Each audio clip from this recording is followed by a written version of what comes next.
Folks, hello and welcome to Tavern Chat. And yes, there is breaking news. This is almost the second video for Monday, but technically it's Tuesday. It's after midnight here on the East Coast.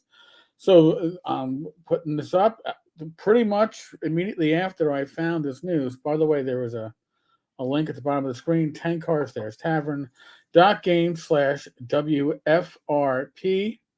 Warhammer Fantasy Roleplay. That'll take you to Humble Bundle. That's how you can support this channel. Get some great gaming material. You have the Enemy Within campaign, probably the best campaign I ever ran in any fantasy RPG or any RPG over all my years.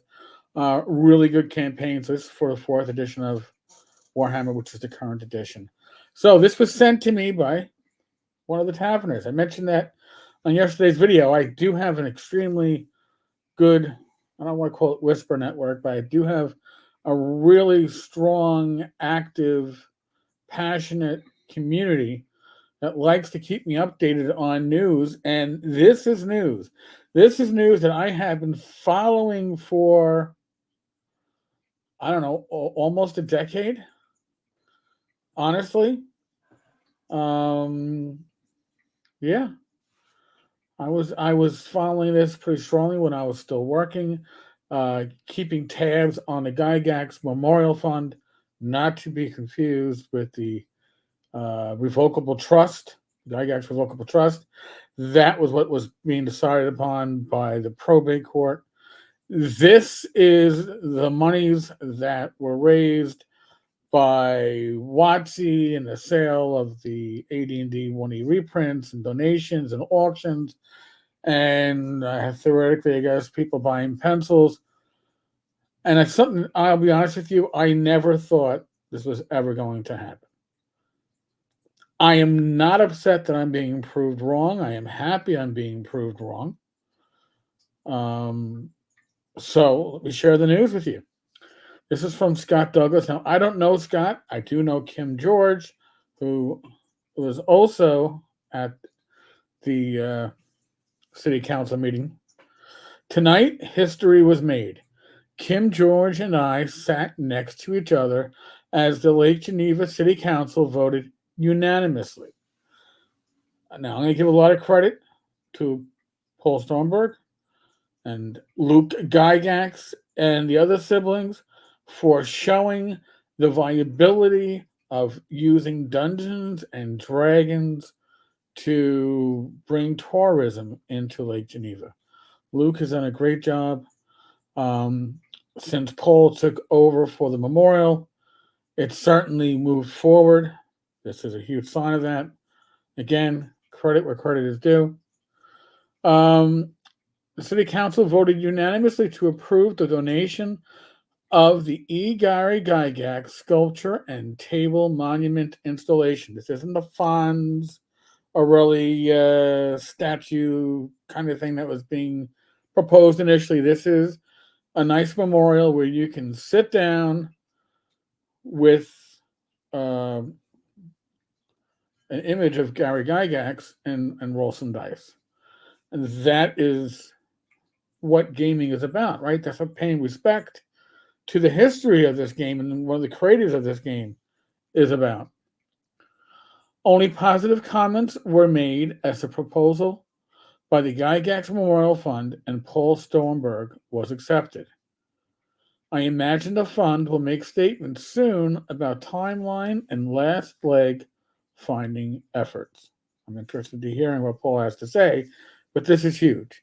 Congratulations and thanks go out to members of the Gygax family, the fund, our extended family of gamers, the representatives, and city of Lake Geneva, Wisconsin. Paul and Gail have produced. I'm going to interject here. Paul has introduced many essential but tiny victories this last year. This wouldn't be happening without Paul Stormberg taking the lead. We saw where this was going for years. It's moved forward. It's moving into reality. That is Paul. Paul gets all the credit for that. Produced many essential but tiny victories this last year, which have already demonstrated to the city the value of D&D tourism. Well, I think that honestly, the value of D&D tourism has been shown by Luke. I think Paul has shown that the memorial is viable. Paul has a plan for it. Paul is able to put this together.